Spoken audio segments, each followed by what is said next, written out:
Good afternoon. I'd like to welcome you to the October 2025 board meeting for Tri-County Electric. Thank you for all of those that are continuing to follow the progress of the cooperative. It is October 2nd, 2025, and I'll call this meeting to order and move right into the first thing on the agenda, which is the consent agenda. I'll make a motion to approve the consent agenda. Do we have a second? I'll second the motion. Okay, all of those in favor, raise your hand. Aye. Aye.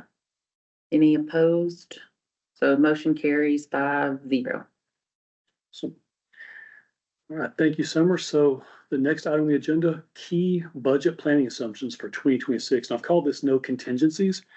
And we'll talk a little bit about that, what that means and why we're having this discussion. But from the first part of the president's report in that section called From Sobering to Soaring, this team's progress on debt and leadership, it shows how far we've come in a year and a half. And while we're proud of that effort and we're proud of those initial milestones, sometimes it can be a little bit discouraging to go, hey, we've still got a long way to go. So we're very cognizant of both of those, particularly when you look at in graphical form and things of that nature. When you look at the debt mountain from 2018 to 2024, just the scale of the graph, even though we've made some progress in 2025, coming down, having less debt to begin the year or to end the year than we did to begin the year for the first time in years, is progress. We'll put that out in the annual report, the mid-year report, and you can see that in the auditor's remarks as well. And the progress we made so far in this fiscal year is impressive as well. And still at the end of the day, we acknowledge we got a long way to go. So sometimes that can be a little bit discouraging for us because we want to make as much progress as humanly possible. And we can't get as much as we want to, but we're going to continue to try and be creative. But that's why this conversation matters. Talk about key budget planning assumptions as we think about the budget for next year. We want to give you a budget that makes sense. We want to give you a budget that holds off, reduces, delays any possible rate increases as long as necessary, or as long as possible, unless they're absolutely necessary. The team's done everything possible, both personally and professionally, to help ease the financial strain of members. They've been able to erase a lot of it and ease some of it, but that will not be able to continue forever. The cost of everything we're purchasing outside of our wholesale power contract is increasing, and we understand that. But at this point, to be candid with you, there's nothing left to cut that would be meaningful and consistent with the mission statement and responsible from that perspective. So what that means is we have to be realistic about the budget going into this year. What that looks like is no buffers. Anything you could think of as a synonym for a buffer, safety margin, safety net, slush fund, or anything else some CEO might call it. The truth is, it is a contingency and it comes with a cost. And so we're going to take you down a path today in this discussion of what happens if we remove those contingencies. It's not a prediction that they won't occur or that some will or won't occur. It's, hey, if you put them in up front, you know you're probably going to have to look at rates in a way that you don't want to. What if we don't build in margins for contingency and a safety net or a whatever you want to call that? If you don't, there's a chance you might be able to go longer without it. So let's talk about that. I'm going to talk about a lot of the different variables, the timeline. But the reality is, when we get into these assumptions, they're certainly beyond my control. They're beyond anybody's control. These are macroeconomic factors affecting the entire economy. And so we're going to be cognizant of them. We're going to be realistic. And we're going to put them on the table and kind of say, hey, what happens if we don't budget for those things? Some of those will go for you. Some of those will go against you. They may offset. They could offset to your favor or slightly to your detriment. So we'll talk about that trade-off. But if those challenges don't hit us, or if they don't hit us in a net cumulative effect, if they're neutral or better, there is a chance that this team might be able to hold off once again and protect you and the members from any kind of rate discussion, maybe throughout 2026. That's what we're trying to do. We'll talk about the budget timeline. We can't commit to that yet, but that's the goal, and that's why. So we're willing to say, let's have a white knuckle discussion. What I call a white knuckle, you're holding on to something for dear life. We're willing to have a white knuckle discussion because we believe the payoff might be worth it. So with that in mind, Here's what we think the timeline looks like, and I'm adding one more month into this than we did last year. We know a little bit more than we did last year. It's the value of hindsight, if you will. So this is the first year the board and the cooperative have been on a complete budget process where every dime is accounted for. The good part of that is the checks and balances. So as we're seeing everything, it gives us more hindsight and actuals to compare to, the actuals versus budget and the forecast of the rest of the year, et cetera. So first steps we'll take here in just a minute is we'll dive into what should the board budget be? What do you want to set for your board budget? I'll take that as an input. Then the second thing, we'll discuss these planning assumptions. So these variables that can go for and against us in a combination. We'll talk about those two things today. And then I'll take that and come back in November with a draft budget that is consistent with whatever the outcome of today's discussion is. And that's to help align us going into it as much as possible. But it also gives you a complete month in addition to the month of November of the board meeting itself to ask questions, catch up on different topics that may not have been explained well or whatever it may be. So then in December, we'll come back and whatever the board thinks, the board will vote on a budget. And we will share with you, okay, if this is the budget, this is the projected impact on financials, rates, debt covenants, making sure we can meet the loan covenants and all those things. That's what the timeline, we think the best timeline looks like to do all those things so that you can make your fully informed decisions with a realistic view of what the outcomes will be. I like to show in advance, hey, this budget path, this rate path, this expenditure has this outcome on your debt covenants, lenders, and everything else. So it's a more informed discussion and it helps us understand the tension in that process. So with that in mind, in December, you would have a no surprises budget and it would be more of an affirmation and confirmation and not a scramble. Board, thank you for finalizing your budget for 2026. So moving forward to the next part of the discussion, now that we have a starting point for the board's budget, we'll look at some of the planning assumptions for the cooperative as a whole. As I mentioned earlier, this is a long list of things and things like this. Now, as I was looking at this to begin with, I kind of thought back to when David Letterman was on the air, and one of the things he did best was his top 10 list, except his list was funny, and this is obviously a very serious topic. But this is a list of the kind of top 10 type things that can and will move for and against us. And there's nothing on here that any individual or organization or title or board can control. So what we're going to do is use this slide as a table of contents for the next few minutes, for the next 7 slides specifically. And we'll just spend a little bit of time visiting each one of these so you can see how many millions swing in each direction easily on these, and they can all go for you, all go against you. Some can go for and against and net out. It may be that 2 or 3 go for you, but they go really positively for you, and 5 or 7 go minorly against you. So there's a lot of combinations, and we'll just kind of talk through that. But when I told you up front, no contingencies, this is the kind of thing I'm talking about. So let's look at these and just kind of get you more up to speed on the cooperative business model, electric utility industry. So when we talk about weather, Tri-County Electric is primarily a heavily residential utility, more so than normal, much more so than other cooperatives our size. Good, bad, right, wrong. It is what it is. So a lot of other utilities have industrial loads, large commercial customers or members. And the difference there is a lot of their kilowatt hours are scheduled based on a shift for production. Think of a large factory that consumes electricity as one of the major components. They may be running 1 or 2 or 3 shifts around the clock or long days of production Monday through Friday or something like that.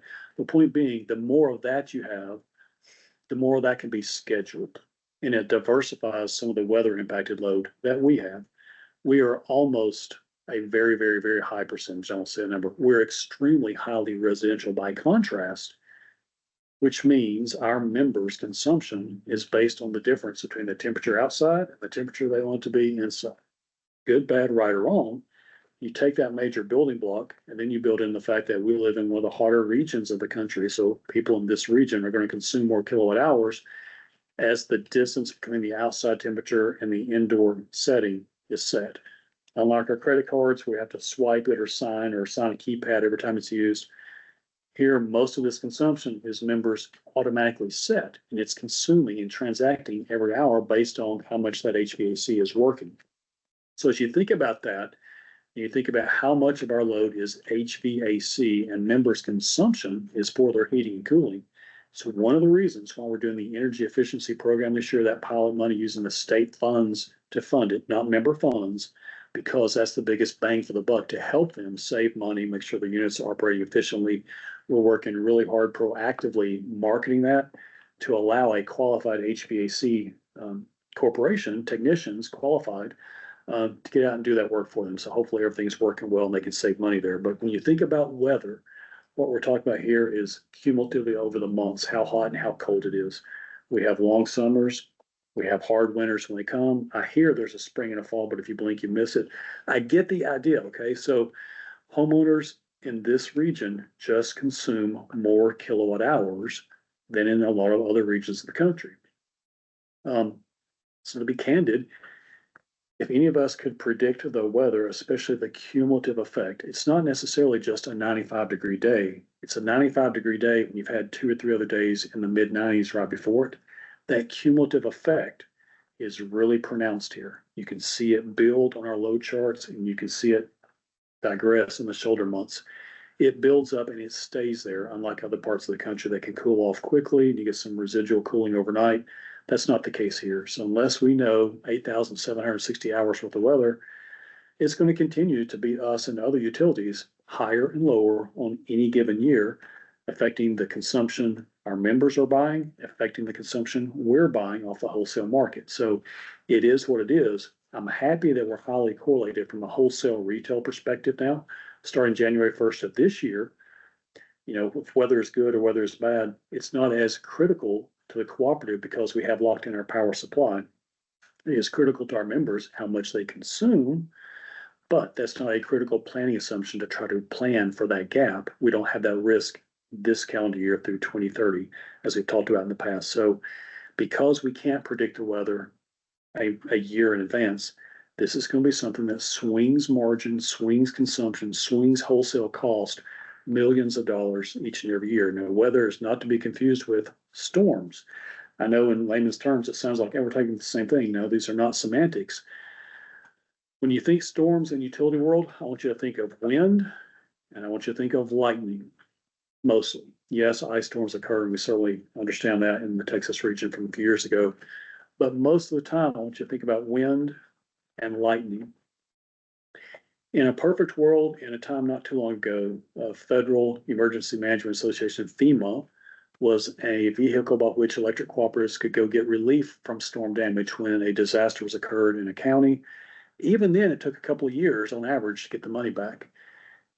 Today, as we sit here, as far as I know, the federal government is still shut down, but even when those things get back up and running, however that looks in the future, the outlook for FEMA going forward isn't as bright as it was historically for electric cooperatives. So the point being, what do you do when those things happen? When you have a massive tornado outbreak, a massive windstorm, massive ice storm, and it does damage to your system, from where does that money come? Well, your cash, your line of credit, because it's got to be paid right then. Obviously, rates are a long-term discussion that can be had. But let's zoom in here real quickly and look at these things and kind of get our mind around some of the specifics. I said wind. Wind is a huge part for an electric utility. Look at all the overhead lines, 4,000 to 5,000 miles of overhead lines, okay? Look at trees, but don't look at trees like a homeowner. I want you to look at trees through the eyes of a utility professional. Look at that tree in 60, 70 mile an hour wind. Even if it looks normal, if it's near the right of way, when the wind blows, it knocks out the power. What happens when that happens? Obviously, now you're calling out some of your most expensive hourly employees, fuel for trucks, and you're going to be replacing capital that may have 20, 25 years of useful life left on it. You may be replacing broke poles that you just installed or installed recently, wire, cross arms, guy wires. You're replacing a lot of capital that you otherwise wouldn't replace. So you've got a huge capital component. You've got your most expensive hourly component going in after hours in most cases. If the storm is big enough, you're paying other utilities to come here to help supplement your crews because you can't staff up for the worst possible scenario. It wouldn't be efficient, right? So we will all share crews when events like that happen from out of town. We have a good industry association for that type of thing. It's the value of the NRECA for sure. But then you're paying their crews overtime to drive from hours or a day away, depending on how big the storm is, their travel, their meals, their fuel, plus the parts and everything else. So storms are extremely expensive from the labor and the capital perspective. Then it's disheartening when you're replacing fine material that could last for many more years, but you've got to replace it. It's frustrating, but it is what it is. Lightning's the same way. Could be a brand new pole, a brand new A5 framed up beautifully, and you're replacing transformers. These are multi-$1,000 items, depending on the size and scale and the quantity of them. A lot of expensive things on the system. So when we look at trees, we look at right away in the eyes of wind, not a normal sunny day. And that's why we are going to be more consistent going forward than perhaps South County was in the past about right away, because there's nothing we can do that can help reliability any more than that. So when you think of storms, think of big cost, big expense hitting suddenly with little warning. Think of high wind outbreaks, tornado outbreaks, that sort of thing. That's what we face most of the time. Even if it's fine in Keller, out in Seymour, 2 hours away, and vice versa down in Granbury, where it skips the northern part of the Metroplex, that's what we're faced. So whenever something like that comes through, it generally hits some part of our service territory, if not all of it. So storms are a big deal.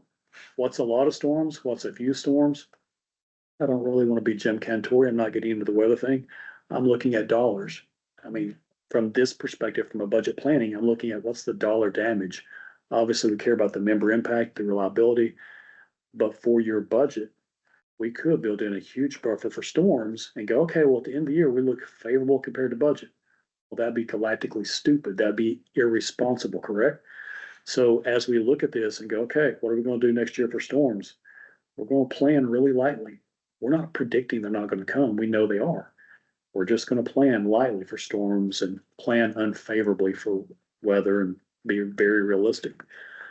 Next topic, and a lot of these things, whether it's in the president's report or in presentations, I will refer back to previous member communication in previous months where you can find more detail.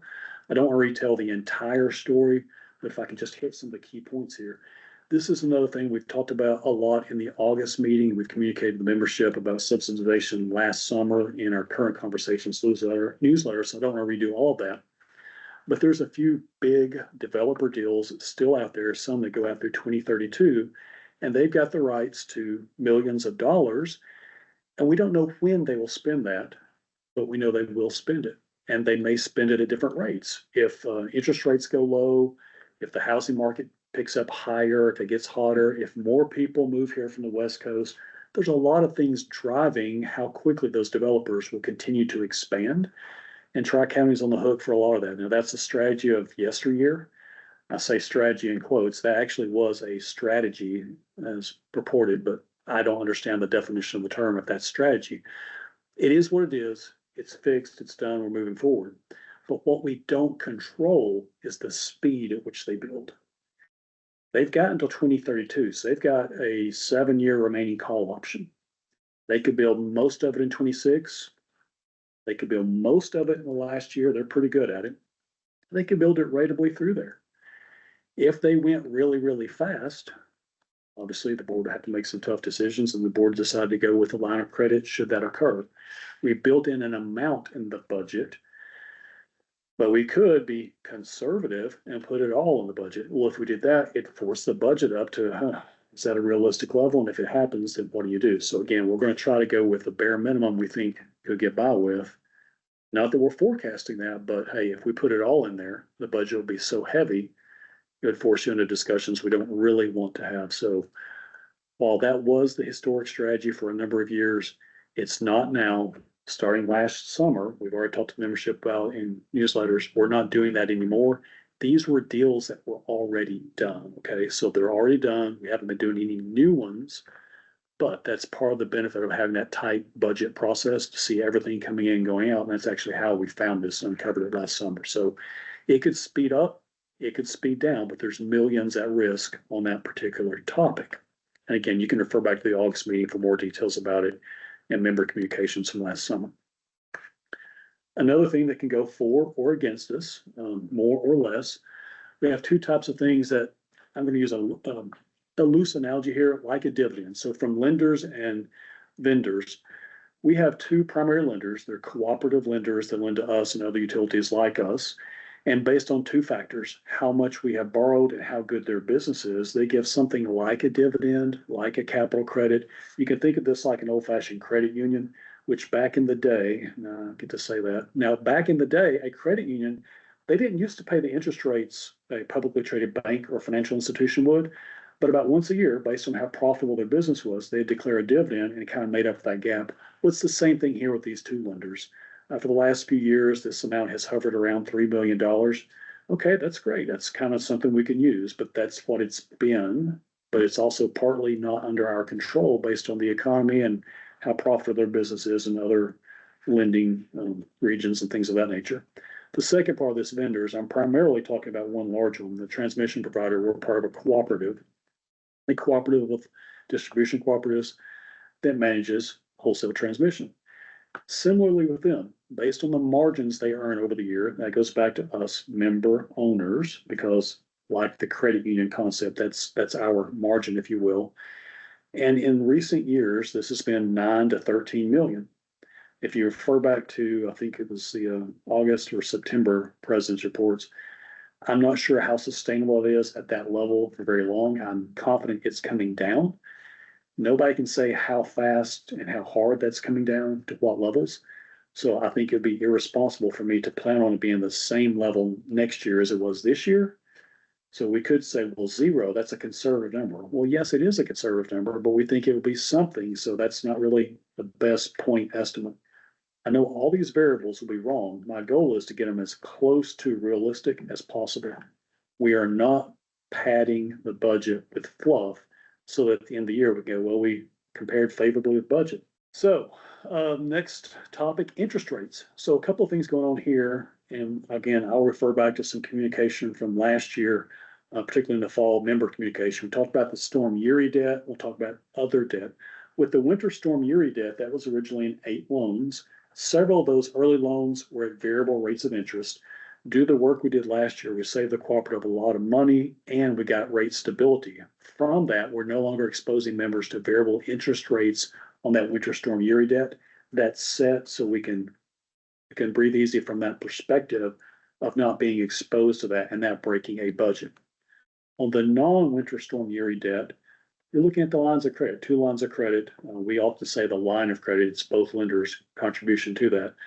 So as you saw in the president's report, I think that's right now about $183 million. So let's just kind of talk this through. Interest rates are where they are right now.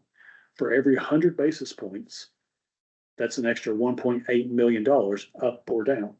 Hey, it could go in our favor. Interest rates could tank again like they used to be just a few years ago, and you're saving 1.83 every interest rate that goes down. They could go up, and then you're paying 1.83 more. There's a range of realistic outcomes there.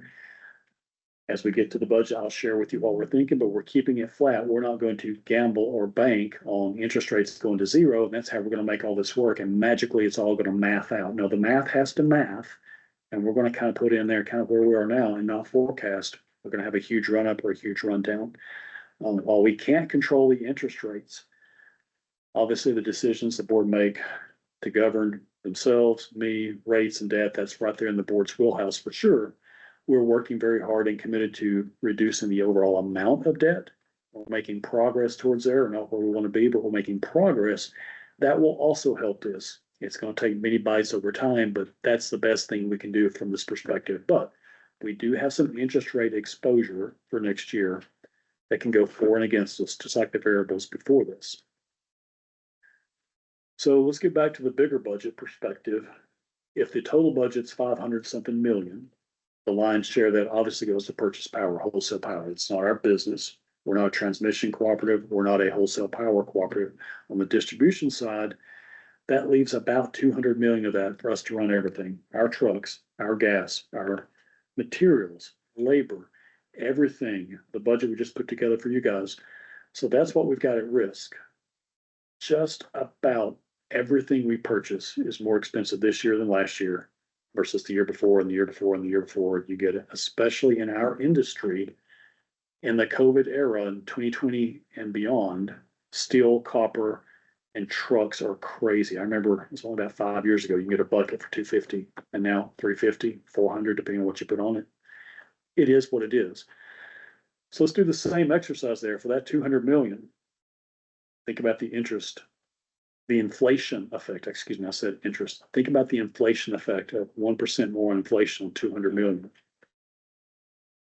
Up or down, it could go in our favor. It could, right? It has in times past in my career, but it's not right now. On $200 million, 1% inflation, that's a lot of money, right? There's nothing we can do about that aspect of it. This team's done a great job of switching suppliers. We've done everything we can to solve the core problem, economies of scale, getting rid of assets we don't absolutely have to have that aren't mission critical. We're doing all those things and many, many more like them that we've already talked about. It's been previous president's report, member communication. While we can't stop that inflation effect, what we have done with the wholesale power supply is lock it in through 2030. Go back to Winter Storm Uri, that 485 million. We have locked that in. We no longer have to fear that. Let's be very candid. There were board discussions last year, and I was physically getting ill thinking about the amount of wholesale power supply risk we're having on the wholesale market. The hourly market in ERCOT, one of the most volatile markets in America, and our members being exposed to that. It really was making me sick. Going in a bad day or two, a lot of bad things can happen there. And so to be where we are now, it's a great step, but it's going to take years at that. So now that we've got the wholesale power supply hedged, now that we've got a supplier that we're starting to get economies of scale, and it took about a year to work through the inventory process of switching suppliers for a lot of the materials we purchased, the poles, the things, I'll call it capital expenses. We had to work through an inventory. We're starting to get now, it's been close to a year now, I'm at 13 months for a lot of it. We're bleeding out the old stuff. We're starting to get savings from that. And that's great. It's a start, but it's not enough to completely offset that inflation amount. And as we come up with other ideas, we're implementing those as well. But there's a lot going on there with inflation on a huge number, and we can't stop inflation on everything we buy. So that was kind of disheartening, but it is the reality. Let's talk about a different aspect, and this is going to cross some previous topics. Let's talk about line inspection, okay? Forget weather, forget storms. It's a beautiful sunny day, and it happens every week. A car hits a pole somewhere and knocks power out to a whole neighborhood or a street. It happens every day, and people go out and look at the weather, the weather app, and go, there's no weather. Why should the power go out? Because vehicles hit poles all the time. In spite of that, we do have a system. So we have thousands of poles in our system. And every year we have a company that goes out and inspects 4 to 5,000. They dig down a certain number of feet. They do certain types of wood testing for structural strength and integrity. If well maintained, most of those poles should last decades. And they'll start with their heels at a substation fence and go all the way through the end of that circuit, miles and miles, testing every pole and some other hardware things instead. In addition, they give us a report. Then we come behind them, and the poles that are critically weak or whatever, we immediately change out. Others are kind of like if it's a red, yellow, green list, there's a yellow list that, hey, we need to change out at our first opportunity. Then there's a green list, you're good until the next cycle. We'll inspect our entire system every certain number of years, just dividing it by an even amount. Most utilities do that. We have a large system. Small swings and small assumptions drive a lot of millions of dollars. Good, bad, right, or wrong, you're one of the top 12, 13 size cooperatives in the nation. Got a lot of poles out there, a lot of them wood. We have a lot of underground, but we have a lot of wood overhead on pole type lines. So an average pole today can cost anywhere from $600, $700 to $1,500 for the wood pole. Yeah, I said that number. That's just the pole, depending on the size and class, just the pole. Now, depending on what's on that pole and depending on where that pole is, your labor for changing it out can range from $1,500 to $4,800. I want you to think a 3-phase pole intersecting another 3-phase on a busy corner in a main street, complex, you're going to run higher end. Single phase out in the country, you can get to real easy, just set the arms down the truck and you're in, you're out. It's on the lower range. If you add the cost of the pole, the cost of labor together, you could easily be well over $2,000 to well over $6,000, $7,000, depending on the complexity the structure, the size, what's going on, well, it's a lot of money. Okay, so don't have to get to this. Well, that's the rate, the volume. If we're doing 5,000 a year, a 5% failure rate, industry number. What if your rate goes to 4%? Yay, you're not replacing as much. What if it goes to 6%? Boo, you have to replace more. So on and so forth. A couple of percentage either way is a few $1,000,000 on something you have absolutely no control over. Zero control over. And you have to do it. There's no question. You have to do this program. You have to do those replacements. It's the right thing to do. It's the safe thing to do. Your insurance company strongly encourages it, but you've got to do it. It's not an option, but it's one more thing that it's the right thing to do. You have no choice. The millions of dollars swing based on the results through no fault of whoever installed the pole, whoever made the pole. It's just there's termites there, it's moisture there, it's decay there, it's drier there, it's whatever it is. Those things happen. For us, we have a few $1,000,000 that will swing either way based on going to 4%, 6%, whatever it is. And I'll land the plane with this one, timing of large load investments, I'm gonna call it. So again, starting last summer, each new load, each new member pays their own aid to construction. It's not subsidized. Even so, we do have one significantly large load that's looking to potentially come in our area, and that'd be great if they do. They'll end up paying their own way and having account security and paying all the things. That's fine. We'd be financially happy if they do. It's not going to hurt if they don't, but it's one of those things that, okay, there could be economies of scale, et cetera, et cetera. Even though they pay their own aid to construction, as you're going down the road, if you have to build a substation, put another transformer in, or build new lines, or do other things, there's the monthly cash flow effect, right? I'm paying it, they're paying it right back, whatever it is. So with large loads, those can be significant millions of dollars. They could flow either way, a couple of months here, a couple of months there, when it comes to pass. So look, these are 7 to 10 of the top types of things that will sway your 2026 budget, and I guarantee you that. With hindsight, I'll come back a year from now and tell you which ones they were, which ones you won, and which ones you lost. My hope is the vast majority of those financially go in our members' favor. It only takes one of them going very negatively the other way to offset it, obviously. But back to the reality. If we play this thing right in the middle of the fairway, we don't try to pad and build a buffer for the wrong reasons, we'll set ourselves up for the most realistic, plausible scenario. I think that's really important, especially for where we are, to keep the competitive rate advantage we have. And if you saw in your president's report, there's a lot of benchmarking there, a lot of extra benchmarking. We can't do that every month. That's a once a year deep dive. There's a lot of extra benchmarking in there to keep that rate advantage that you have. We're going to need to call this budget as close as we can to all those variables and a few more like them. You notice in the list, I had some question marks in the bottom. A year from now, I'll tell you what they are. As we're going on a monthly basis, you'll see the progress we're making. You'll see how it goes. We're not going to show up at the end of the year of the school board. We're showing you these every month in the financials. I'll summarize in the president's report about every quarter to 6 months, depending on the board's desire and what's going on. We'll do a deep dive and go row by row. We did some of those a couple of months ago. And so there's value in doing that at times. I'm going to strongly recommend we do what I call a white knuckle budget. It's my least favorite thing to do, but it's the right thing for us to do.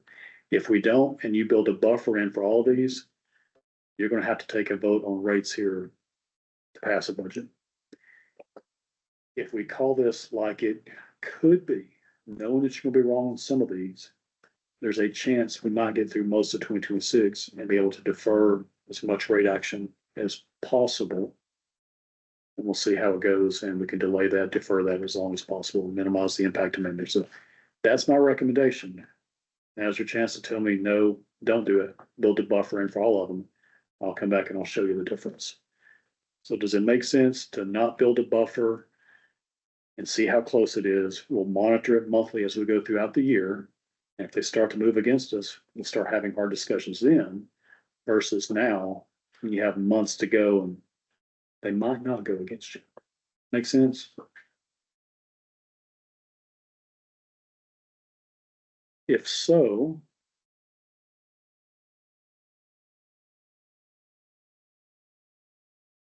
I will defer to you for the next agenda item. Cybersecurity training.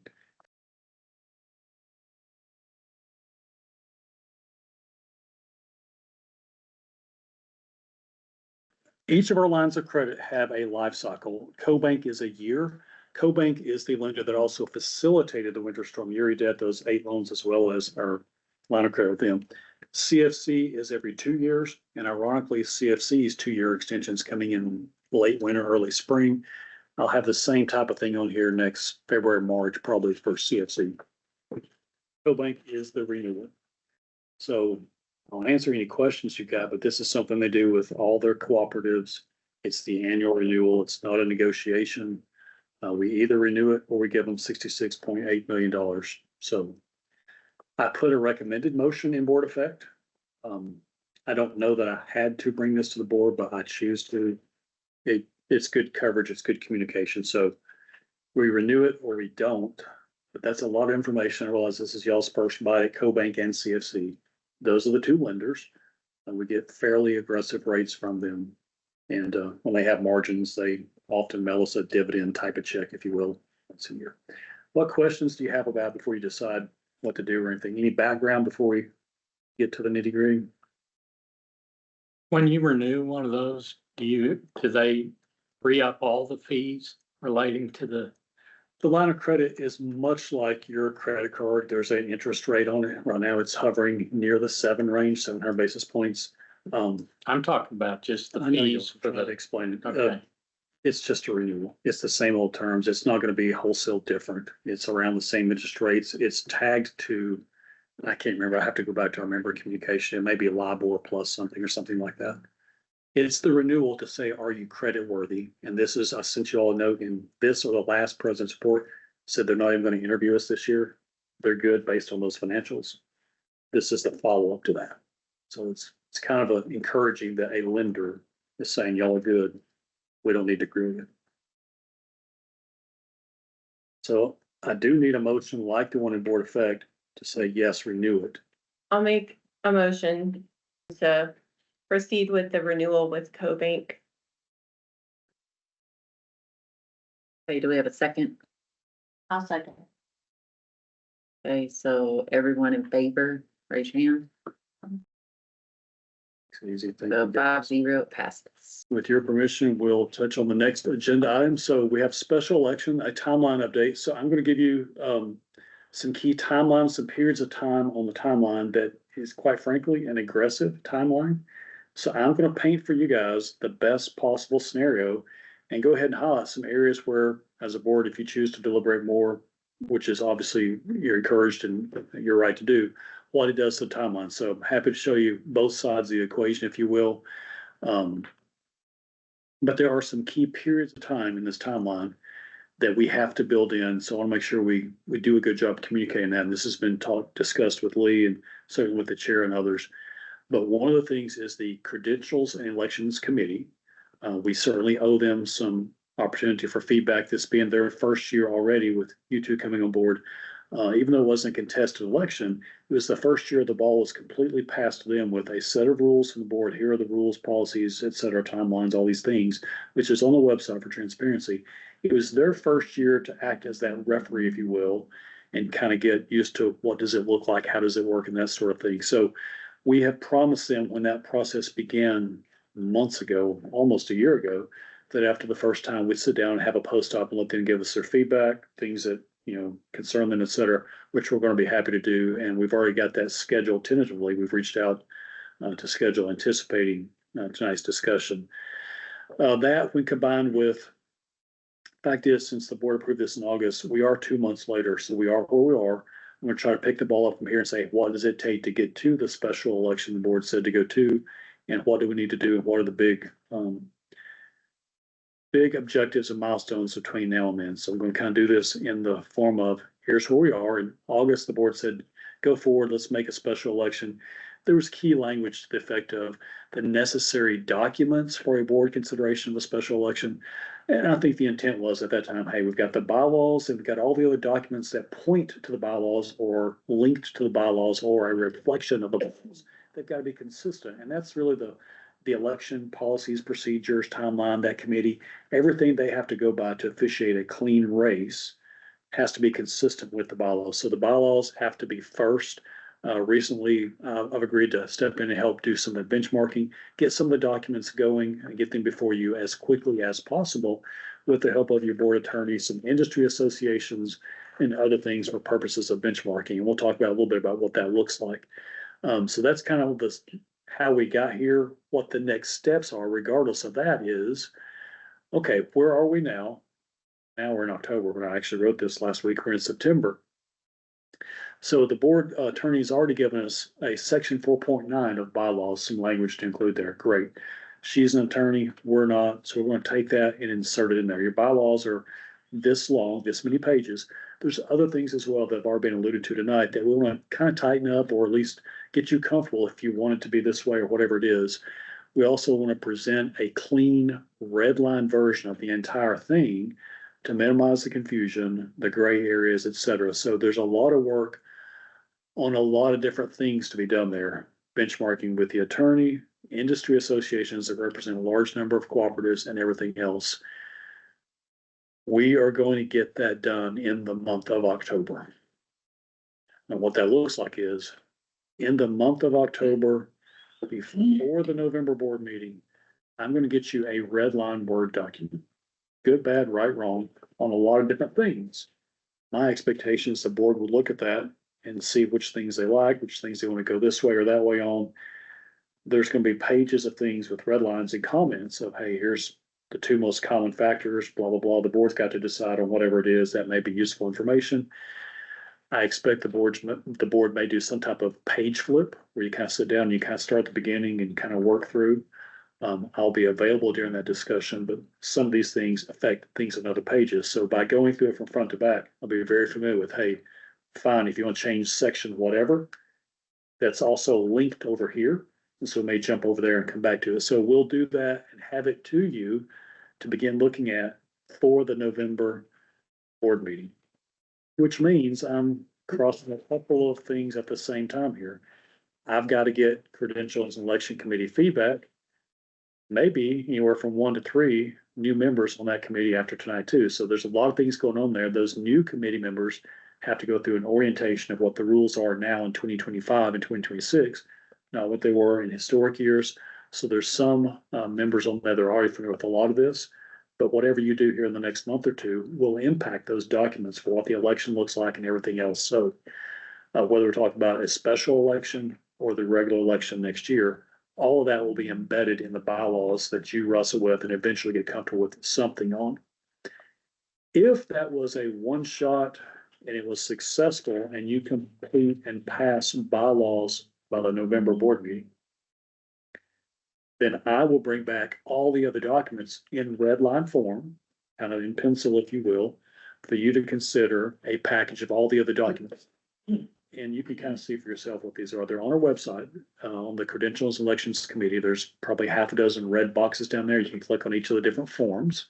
Those are the ones that are there today. I'm not saying your attorney won't have us create an additional one or whatever, but that'll give you a real good idea. There's about a dozen other things that have to match up with this. So by the time you give us a approved set of bylaws that you feel comfortable moving forward with, at the next board meeting, need a full month in there, we'll bring everything else back and you can work through that.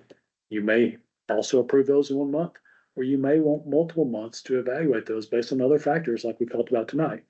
That's the board's right to do.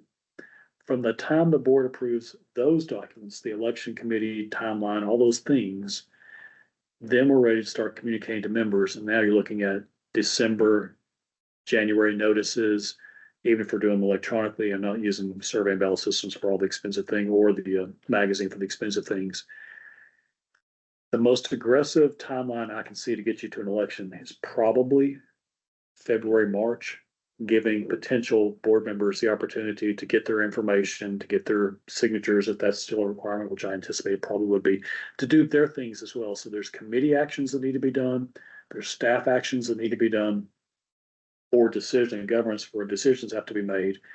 And then the race would open up based on whatever the rules are here. So if everything goes perfect and in the month it's presented, it's approved, you could be looking at an election late February, early March. for every month, we need more to decide, which may be the right thing to do. I'm not saying it's not. I'm saying this is the earliest we can get there and honor a traditional process where people have an opportunity to get the word out, communicate all those things. It could slide out later if it needs to. I will also caution us with this thought as well. At the same time this is going on, the staff and the committee are also gearing up for an election that will be coming in September for the annual meeting for the next year as well, right? So if this doesn't go about like this timeline, we're potentially overlapping the committee, the staff, the members that notice on the election cycle, if you will. So if this is a special election for the winter, spring, we want to try to keep that in mind as we decide on how we deliberate on all those documents. So this was a 30,000-foot view drive-by to say, if this timeline meets what you're expecting. I think Summer and I talked about this last week. My days are running together here, 22nd, whatever, it's been almost 2 weeks now, 10 days. Anyway, if this timeline feels right, we can do this. This is going to be aggressive on our part, but it could be done. But there's going to be a lot of things in those bylaws that you guys are rightfully going to want to deliberate on. So that's the part where I want to make space for, but let's be realistic about the timeline. And then another one will start right after this, because those will be due April. So they'll be going, so the elections committee will go from that election straight into another election. So that's why this year might be pretty aggressive for them, even for your new individuals that you put on there, because they are going to be, I don't think anyone's ever done it before, so they're gonna do 2 elections back to back. They're gonna get a break. Whose seats are these initial elections for? Whose board seats were those? I have to look at the Was website. I have to look at the website. So who's on the rotation for the next? You would be, It's not 1, 2, or 4. We could do a process of elimination, 1, 2, and 4, the next cycle in the fall. This is 9, So it's probably. 3, and Here's what's on the website. So this is what's going to come up in September for the October board meeting. So it'd be 6 and 8. are you 3? 6 and 8. Perfect. So. So I missed the August meeting because I talked to the chair about the possibility of bringing back. I think you had heartburn about it. I mentioned it to you. We're in to a session. Spence. I know, I'd like to hold No. this conversation to executive. So it's definitely going to put a lot on them compared to historic years for sure. So that's the most aggressive timeline I can bring you. So let me just ask you, did you expect anything more aggressive than that? I mean, no, that's No. pretty aggressive. okay, I like it. I'm gonna work as hard as we can. We're already working on the bylaws to get you a red line version that incorporates the part that Lee's already done. She's already looked at a couple parts. We'll embed that in verbatim and do some other things, give you some options. We're not gonna try to give you one, here it is, red letter King James version. I realize there's some parts that you guys may want to vote and deliberate and discuss and debate. That's fine. We'll use the word tracking tool. We'll use comments as well. And we'll get it to you electronically in advance, so you can kind of start thinking about looking at it. Not necessarily sending it out to start an email chain. I'm sending it out so you guys can start thinking, looking, doing whatever you want to do, get ready. You're welcome to ask me for information, but the board discussion, I think, probably ought to be however you guys want to deliberate that. But between the time we finally get you a document, you're welcome to ask for any type of information, any questions about the existing document and what we found in the research. That's a really tight timeline for the November 6th board meeting. If you've done that research and looked at that in advance and know what you like, don't like, maybe you mark it green, yellow, red, whatever works for you, come in with your questions, concerns. I think you guys be equipped to have the best discussion you possibly can, to have a set of bylaws that you can hopefully get around for the most part in November. That's my recommendation. If that works, I'm on the clock. I've actually already started. based on our conversation, but Mhm. if we need to change anything, we will. If not, we are ready for the credentials and elections committee appointments, if you will.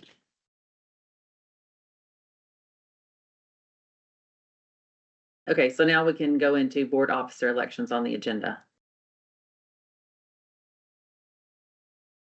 Okay, thank you for joining this evening. This concludes our October board meeting.